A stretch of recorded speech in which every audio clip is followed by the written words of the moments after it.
Hi guys, it's me, HD, and welcome to another stream where we are today going to be finishing off the car reveals for 2024, going through all of the car reveals that have happened this week from the top 5 teams from last season: Red Bull, Ferrari, Mercedes, McLaren, and Aston Martin. And what we're going to be doing is very similar to what we did last week, not only looking at the liveries, but also getting into what members of these specific teams had to say regarding their chances for the season, how they think the winter's gone, stuff like that. And I'll make sure to go obviously team by team over the course of what should be the next hour or so here on stream. Hope you guys are doing well. We're only how many days now? 3 days, is it? Until preseason testing begins. Not very long now, and of course, only what? Just under 2 weeks away from the first Grand Prix in Bahrain. So yeah, very much looking forward to the season getting underway, and I do have a decent feeling about 2024. So yeah, looking forward to really getting this season kicked off. Hope you guys are doing well, no matter what time zone you're in, what part of the world you're from. Hope you're all having as best a time as possible. And hope you'll join me today in, reviewing these liveries, commenting on the liveries, and also let me know what you think of these teams' chances going into pre-season testing. First Grand Prix and 2024 in general. But yeah, what we'll do is go team by team, like we did last week, and get into what all the teams had to say surrounding their car reveal events.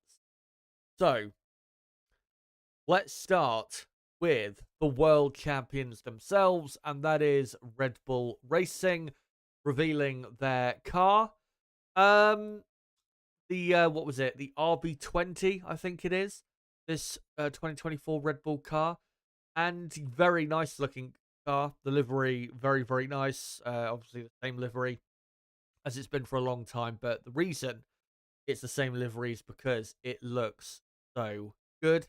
But some interesting details from this car that we can already see, even though we've only just had the reveal.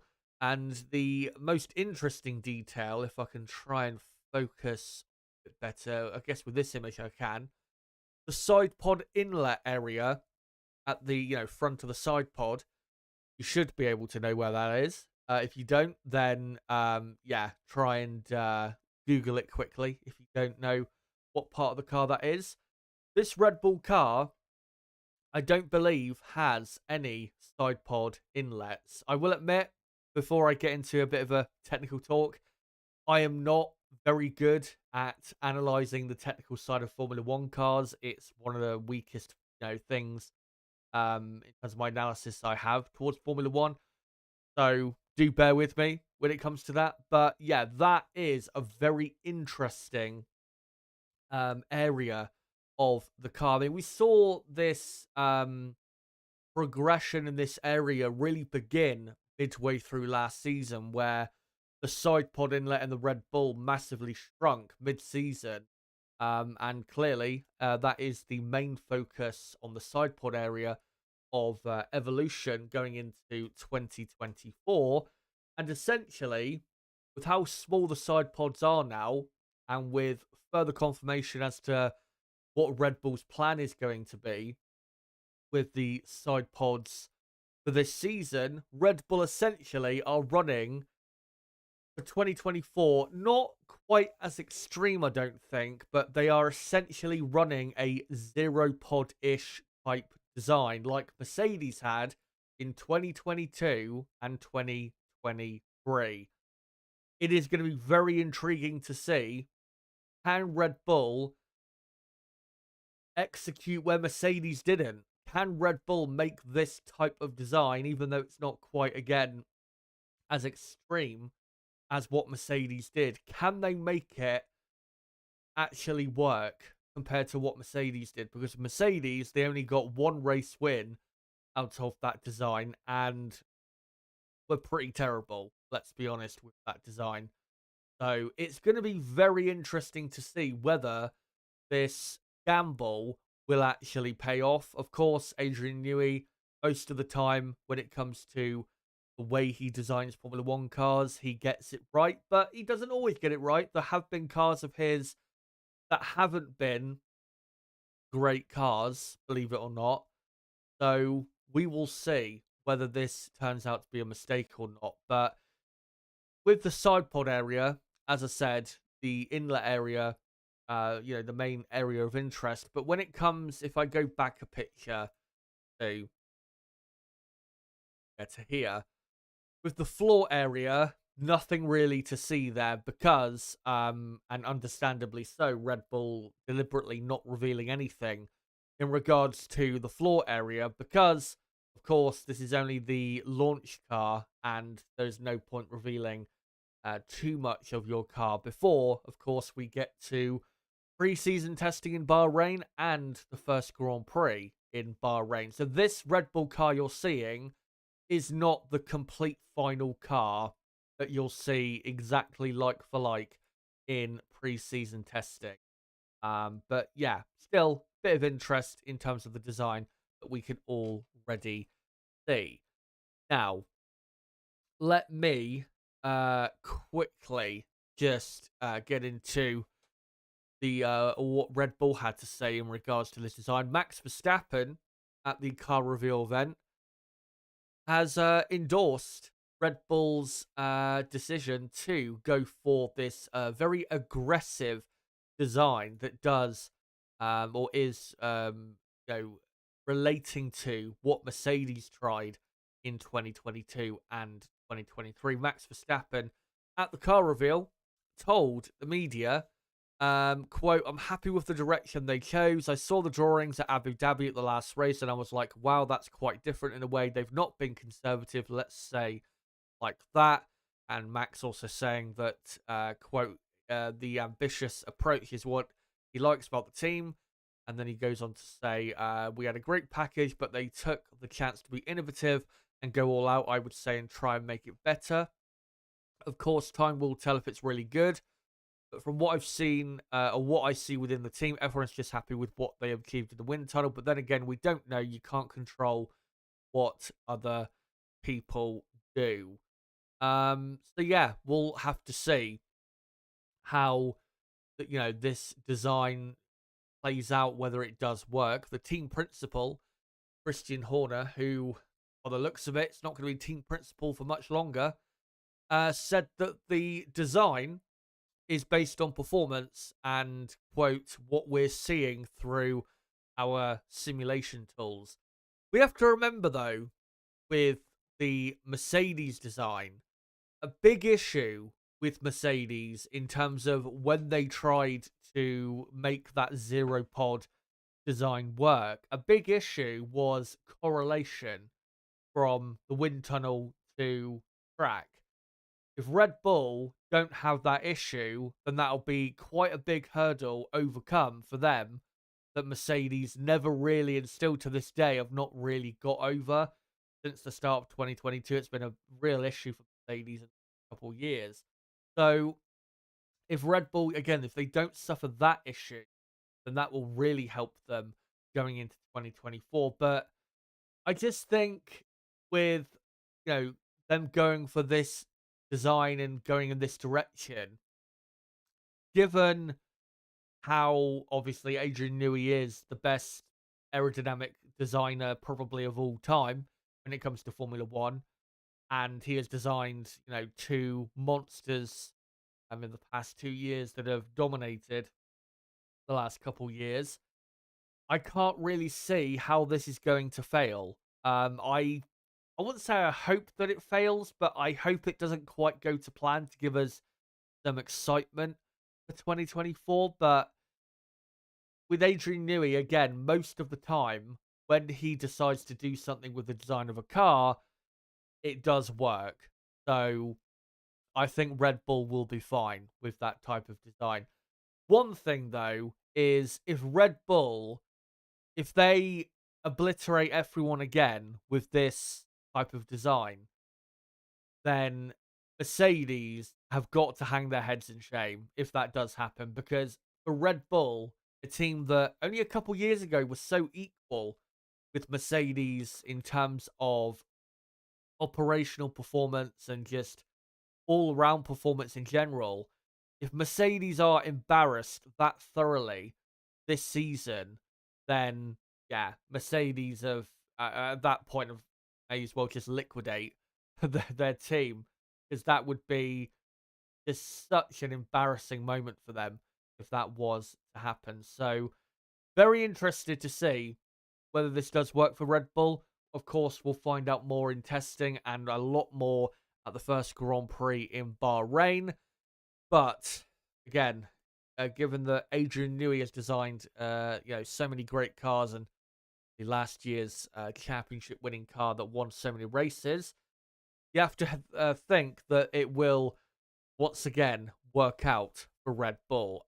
Quickly though, before I go on to the next car reveal, which is the Ferrari one, there has been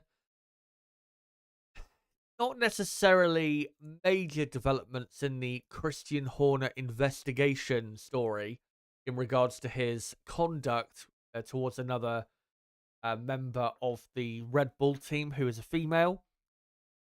It's really rumors. The rumors are coming from a quite reliable source, but it's not looking good for Christian Horner. And it does look like, probably not right now, but I wouldn't be surprised if in the next 6 weeks, Horner is forced to step down as team principal of Red Bull. Again, we don't have any actual facts about what the complaint is about, only rumors. But with the rumors we had 2 or 3 days ago, which again come from a quite reliable source, it is really not looking good for Horner. And if those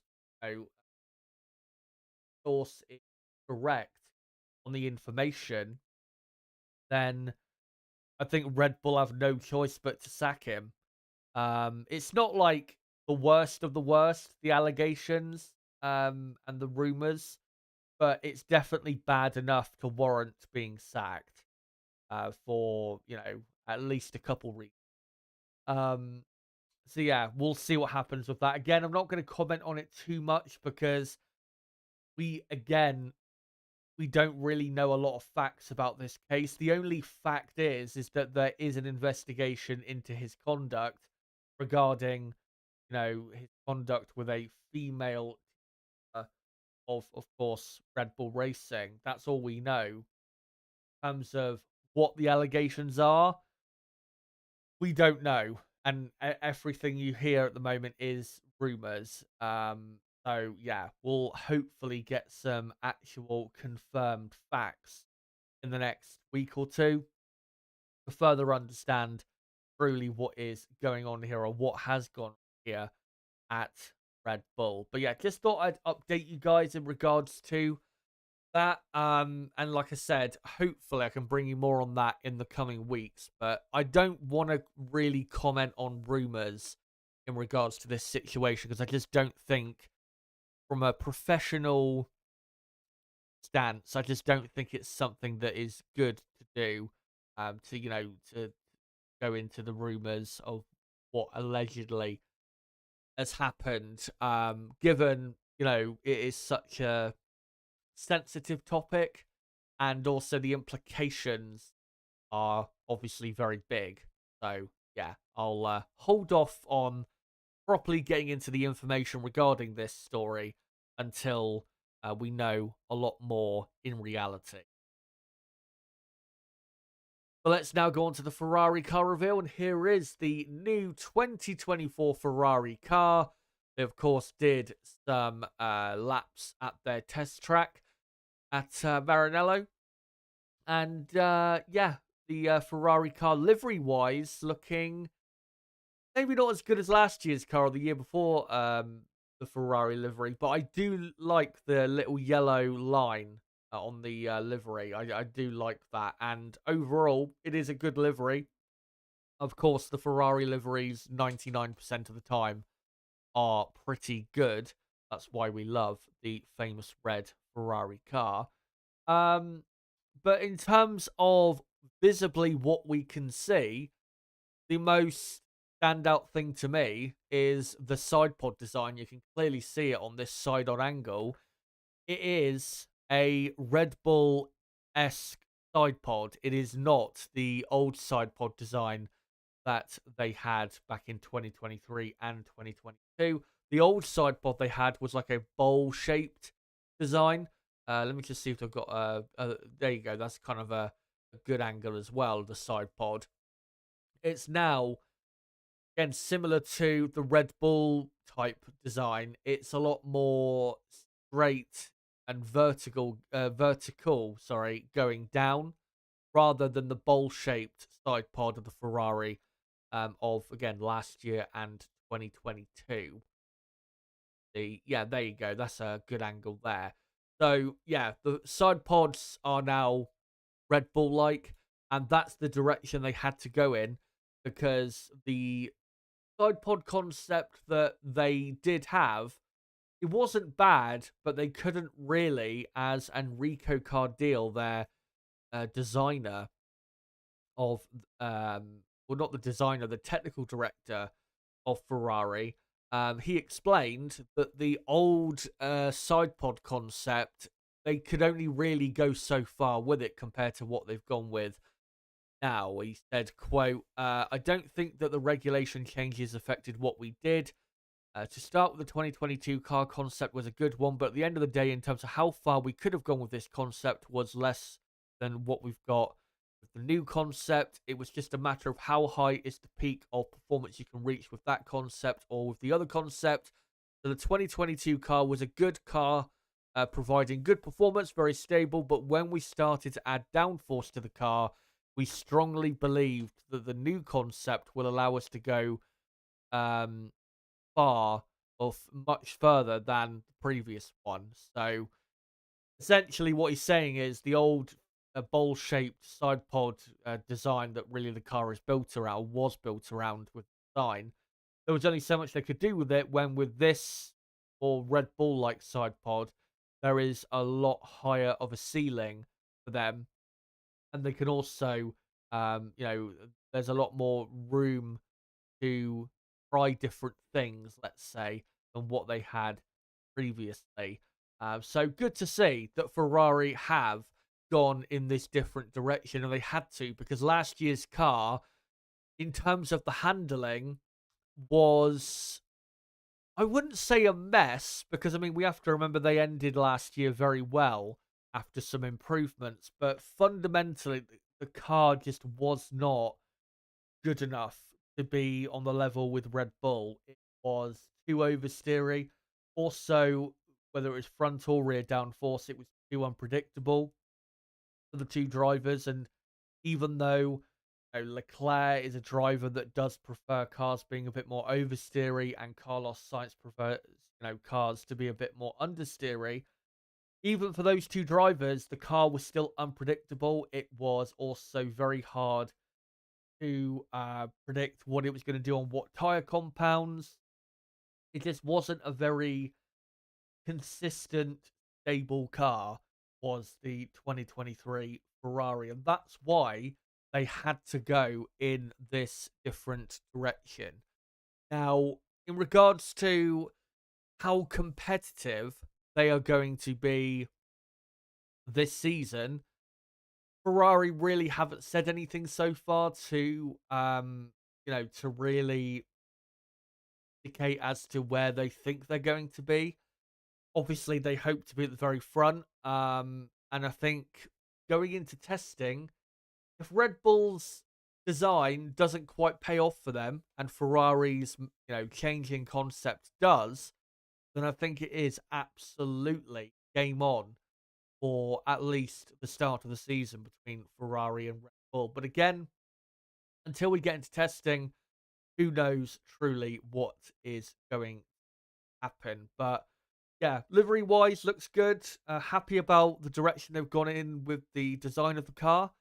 And let's hope that Ferrari are back to being proper front runners and essentially being as competitive as they were at times at the end of last season, where they were regularly getting pole position and fighting with Red Bull at certain races.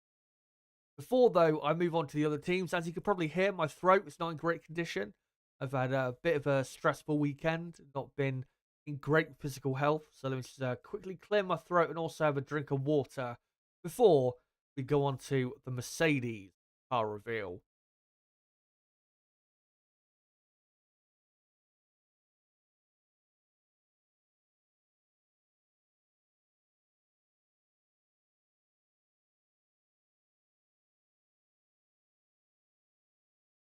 Yeah, looks all good there at Ferrari. So, next up, we are going to go to the Mercedes team. And let's go on to them now. And let's start with the livery. So, on this angle with the livery, it looks the same as last season. You can see, by the way, side pod wise, very similar to the Red Bull with the very straight drop down towards the floor. So, yeah, going in the Red Bull direction with their design, which is not a surprise. But the livery, I am a big fan of. And you can kind of see the livery. I mean, you can see it there, but let me find, yeah, this picture I think shows it best. This livery with, the back half of the car being in black and then the front half of the car being silver, it does give me like mid 2000s McLaren Mercedes vibes. It does give me those vibes, and I really do like this livery. And I think, honestly, this might be my favorite livery of the entire grid because of that mix up. And I really like what they've done with this car in terms of livery. I think this is probably the best angle to show the combination of silver and black. Yeah, really big fan of the livery. I did actually see a what was it? Someone did an edit on Twitter, and it was of someone put the West logo on the car, which of course used to be the sponsor of McLaren back when they had a black and silver car back in the mid 2000s. Yeah, they put the logo on, and I think they replaced the blue with the red, and it did look very similar to what you saw of the mid 2000s McLaren cars. So again, big fan of the livery, and let's hope it's as quick as it looks. But yeah, in terms of the design, as you can see, side pod wise, they've now fully evolved this car away from the zero pod design and have now brought it towards the Red Bull design of last year, which of course everyone else basically at this point has copied. But Mercedes, let me see what they had to say in regards to this car reveal. James Allison, he said that, and he said this, by the way, at the car reveal event, that the budget cap limited how far Mercedes could overhaul their 2024 car. James Allison did say that the team has achieved its goals it's set for the W15, which is a product of a new design philosophy, and that Mercedes committed to extensive changes to the architecture of its next car soon after Allison took over. Remember, James Allison took over as technical director again back in April when they would have started properly designing this car. And he said, quote, bigger layout changes are not freed up by no longer having the hassle of racing. You make those big layout changes prior to the summer. So when we talk about the layout change, you're generally talking about where the engine sits in the chassis, what geometry of rear suspension you're going to have on the gearbox, and what changes you're going to make to that part that contains driver. Those are all three things that are hypothetically doable in the middle of a year, but come at such huge opportunity cost that you would never contemplate it. But nevertheless, you need to commit to them in the preceding summer. The off season is about proving to yourself on your internal rigs and simulators that those pieces are what you hope they might be, that it looks like it will deliver on your hopes. And then it goes on to say on this race fans article, although the team won't get their first impression of how successful they've been, Allison is confident about the direction they've taken, and he goes on to say, quote, I feel like we've delivered on all the things we said we wanted to do. Some aspects are unbounded, and therefore you can never be fully satisfied. We will not know until we run the car truly. But I think we can say that we feel like we've worked well. Formula One is a relative game. Whether we've worked well enough to be competitive, only time will tell. We do not know what everyone else has done. And also by the looks of it in this article, the what is it? The rear suspension, or not the rear suspension. They're just talking about here the rear end of the car has been a major focus for improvement, but also, as this race fans article goes on to say, credit to race fans, brilliant article here. One area that the team, has left unchanged compared to the previous season is the suspension. They are continuing with a push rod suspension at the front. So that's interesting to see that they're continuing with that. By the sounds of it, though, and James Allison is not someone who, tends to lie, I would say, to the media. Of course, he's not going to reveal too much information, but to me, it sounds like Mercedes think they've done mostly the best they could, but they think overall they're not going to have the best car. So doesn't sound great to me. It sounds like Mercedes at the start of the season might have the third best car at best, but they're not going to be fighting at the front, fighting for pole, fighting for race wins. It doesn't sound, from what I've heard there, doesn't sound like they're that confident of that happening this season. And that, with obviously James Allison taking over when he did, they've done the best they could, and they've, made a better car than what they had last season. At least they believe they have. But they don't think that it's going to be amazing or anything like that. So, yeah, that's what I would take from those quotes right there. And we'll see with Mercedes. We'll see in testing whether they truly will be, for this season, a front runner, a proper front runner, or will they be at best a team that can only collect a third place here or there? We'll have to see in Bahrain and the first Grand Prix weekend. But yeah, from what I've heard there, I wouldn't say that I am too excited about Mercedes. But at least, again, the livery does look very nice. Let's now go on to McLaren. Of course, McLaren did a livery reveal a few weeks ago, but this is now actually the 2024 car that they revealed alongside it. And from looking at the car, it doesn't really look, and of course, as I said with Red Bull earlier, they're not going to reveal too much about the look of the car and the certain aerodynamic pieces until we get to pre-season testing and the first Grand Prix.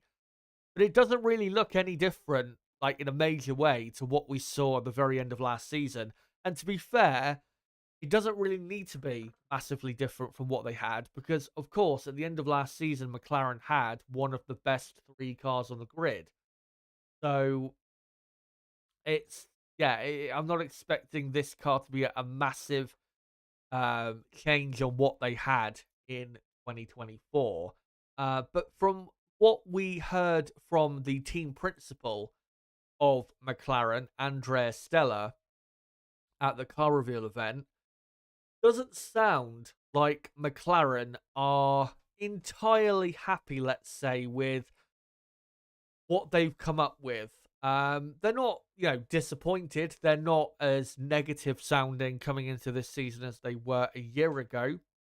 where they were basically telling everyone that they were going to be terrible, at least to start the season. But yeah, they've not accomplished maybe as much with this design as they hoped to. Let me just see if I can find these quotes quickly. Actually, let me go to Twitter instead, and I think I'll find it there.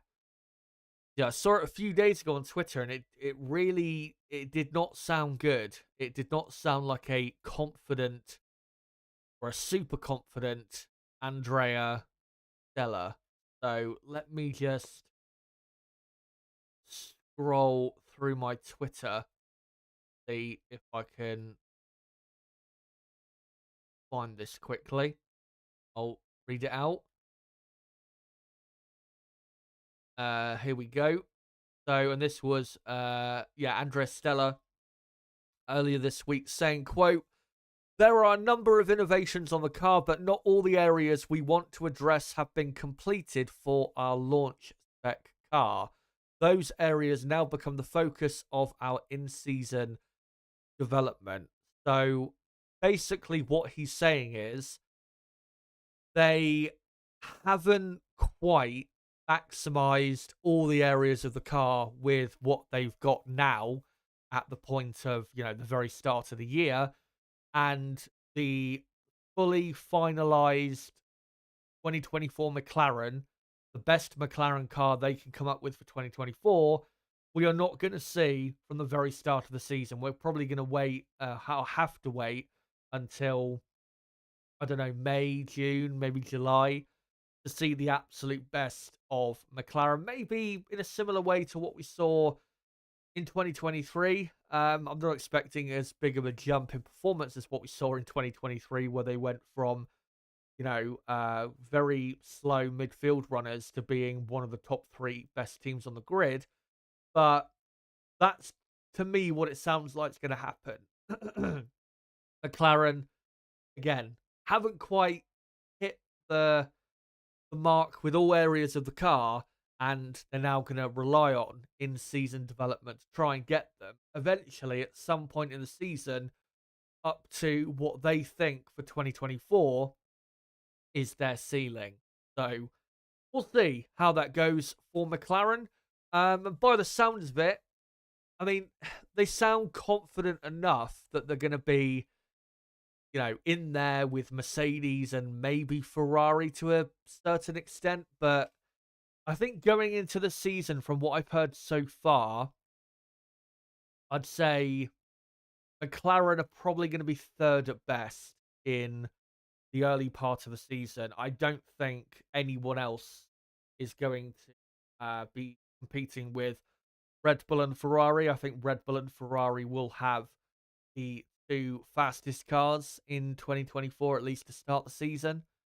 And with McLaren, we'll have to see how they develop and whether they can get to being right up there, midway through the season. Hopefully they can, but we'll have to see how they start the year and how, far they are off Red Bull to really understand how far or how much lap time they need to gain to obviously, to get to the point of being right there with whoever has the best car. But livery wise, doesn't look that great, to be honest, but I'm sure it'll be a fast McLaren car.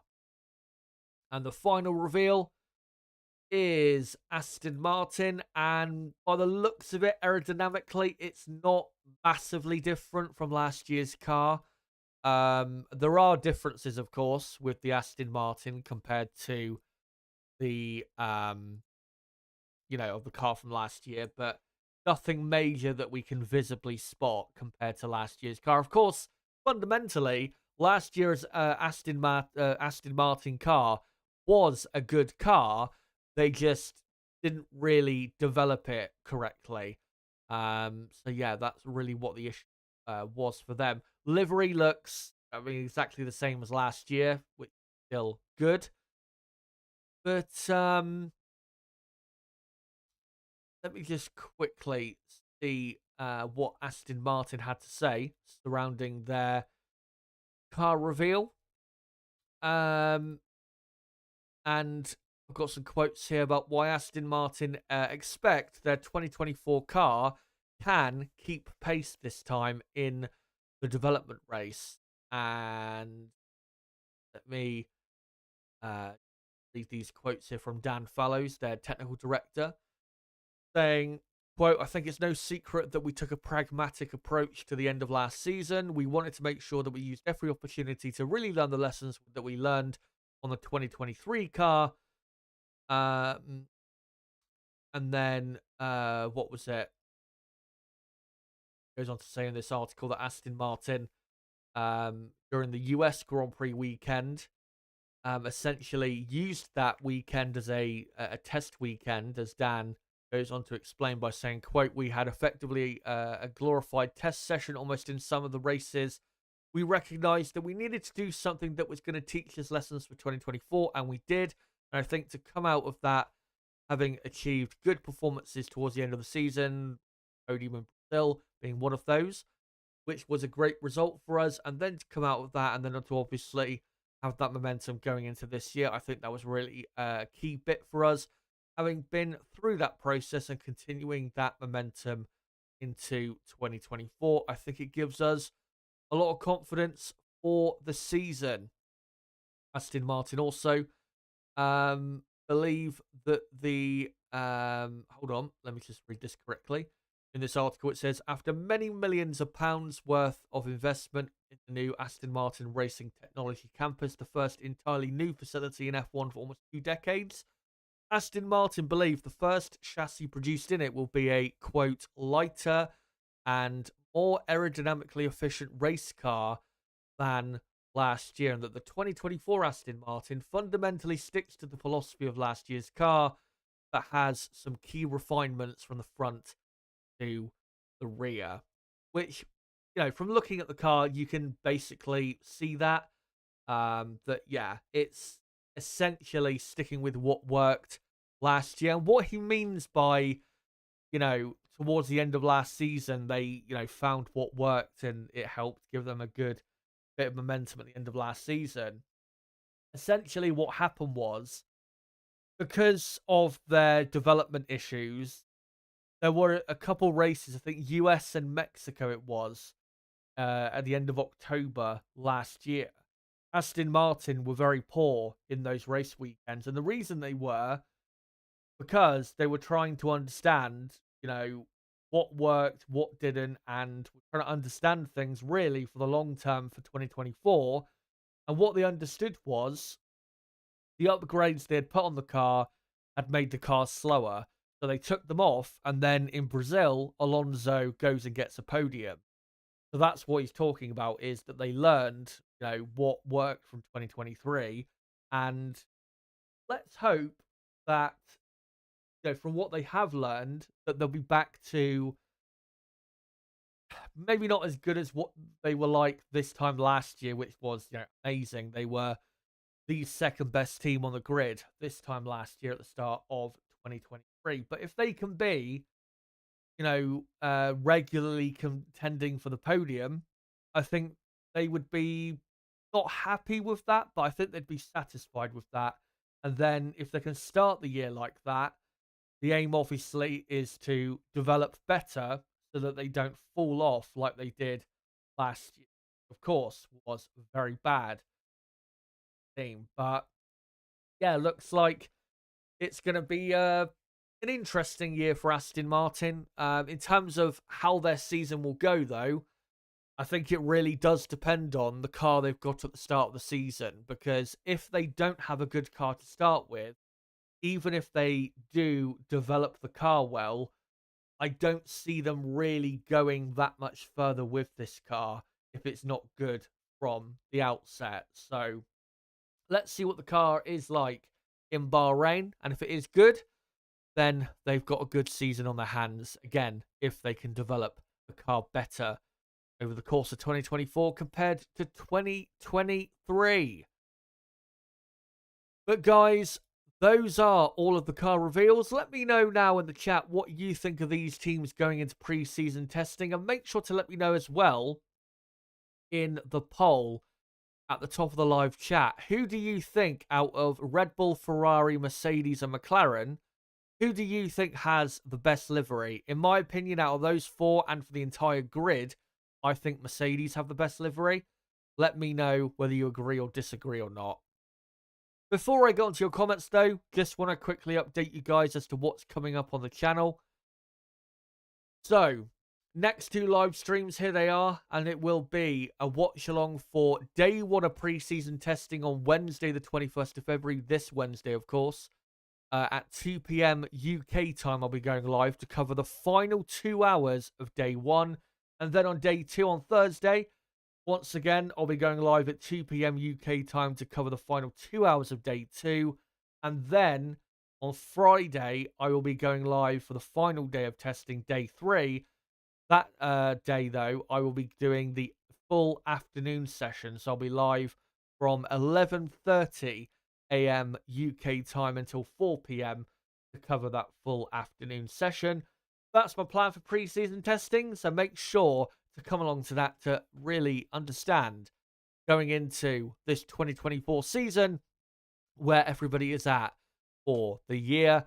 Make sure to subscribe if you're new to the channel for more content like this, such as that. Bottom right of the screen, you can subscribe right there.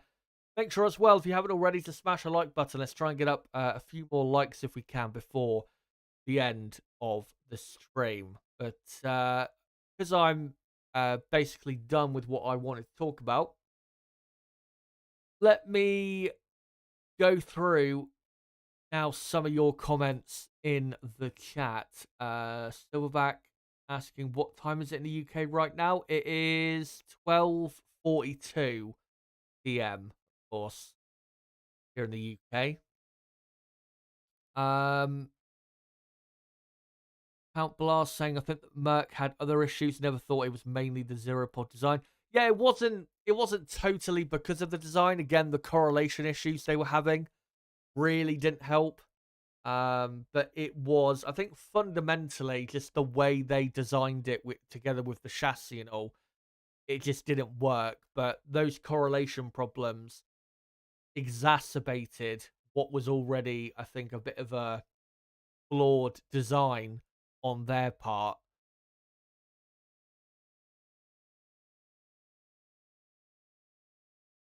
Kim Jong's mum, not literally, says or asks, how quickly do you think Merc and F1 will go to zero pod if it's 1 second a lap quicker? That's what I mean. It'd be so embarrassing for Mercedes if Red Bull ended up destroying everyone with that design. But again, Mercedes would have to pretty much liquidate their team because the embarrassment would be so strong from that happening. And they better hope that it doesn't happen, because if it does, then why believe in what Mercedes, can do? Regards to coming up with a design that can actually do anything. Count Blast says Red Bull has had. Hold on. Count Blast says Red Bull has had the best suspension setup from the onset, and I think that's been their key. When everyone started changing their suspension, big games came. Yeah, maybe that's what it is. Michael Gott saying, I remember when each season liveries changed, it went very different between teams. Now it just feels copy and paste. I think some of the liveries are, they are similar, but I don't think the liveries are as bad on these cars as people like to make out. I think, as usual, there's been a massive overreaction to the liveries overall. And, I mean, in life, in general, nothing is ever as good or as bad as is made out. Astro Stevo is saying Ferrari or McLaren has the best livery in my view. The Alpine one is an eyesore and the worst. So, bored with Red Bull Racing and their one here. I wouldn't say the Alpine one is the worst, but it's definitely one of It's one of the lesser ones, put it that way. Count Blast saying Horner's been such an ass. I don't feel sorry for his plight. No, I mean there's no reason to feel sorry for the guy. But yeah, we'll see what the outcome is soon enough. Michael Gott says or asks if Lewis won the championship this year, would he retire and go back on potential Ferrari contract? No way. No way. Plus, it'd be the best way to go out at Mercedes, wouldn't it? If he won the title this year. He's not going to win the title this year. Not because of him, but obviously the car. Astro Stevo said going to be an awkward year for Lewis now, but really looking forward to seeing what he can do with Ferrari. Wish he would swap over to them now. Yeah, I wish so too, but we'll have to wait. And well, let's see whether Ferrari this year, Ferrari team that sounds, I think, quietly confident about what they've got, whether they'll be a lot quicker than Mercedes. Because if they are, then I think that will really boost Lewis Hamilton's confidence, at least for next season.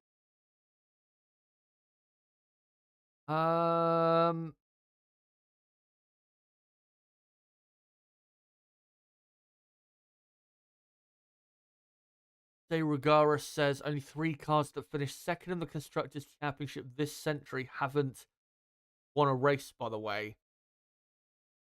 Wow. Quite amazing that. That is true. Let me see. Comments.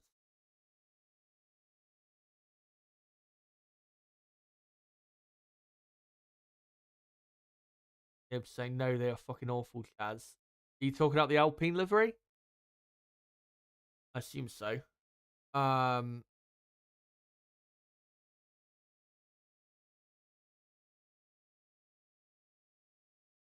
Dennis One the Goat says during Ferrari filming day, the 2024 car was 0.8 faster than the 2023 car. I wouldn't read anything into that.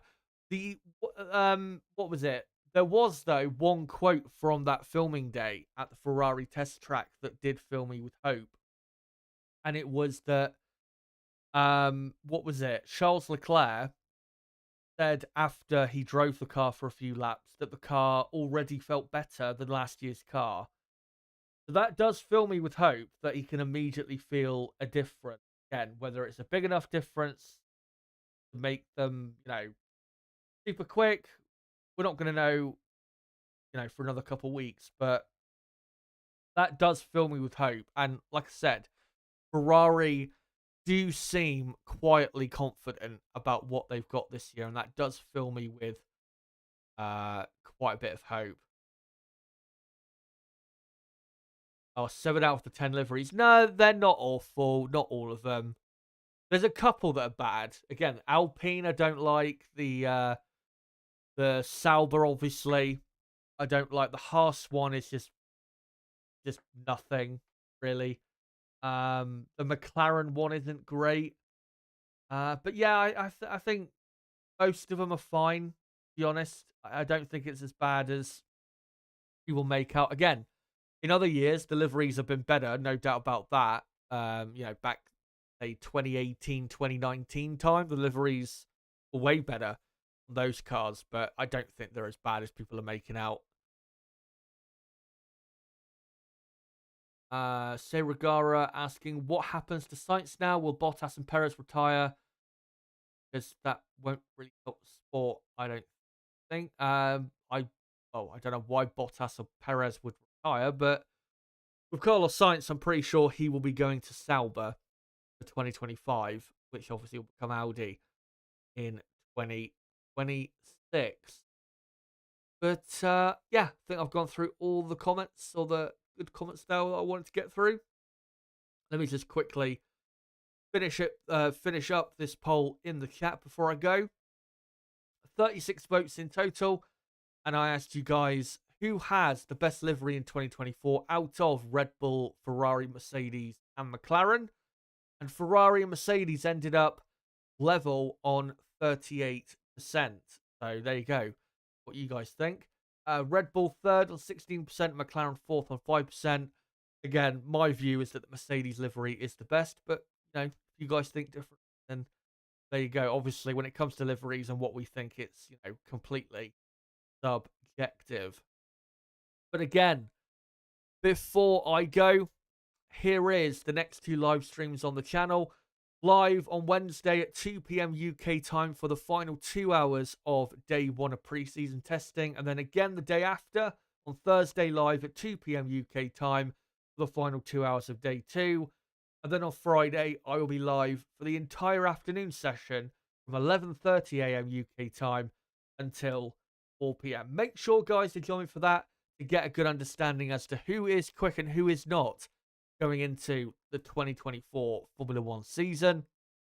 But guys, thank you very much for coming along to this stream. Been great to have you. Before you go, again, if you are new to the channel, don't forget to subscribe for more content like this. Make sure to smash the like button before you go as well. Make sure to check out my last recorded video that I uploaded a couple months ago about my thoughts on Lance Stroll and why I think he's finished in Formula One. Link below in the description. And as well, if you want to, make sure to join our Discord server. Link in the chat, probably, and in also the description down below. If you want to join our community there, make sure to do so. That's a great place for notifications, my videos, streams, and also channel updates.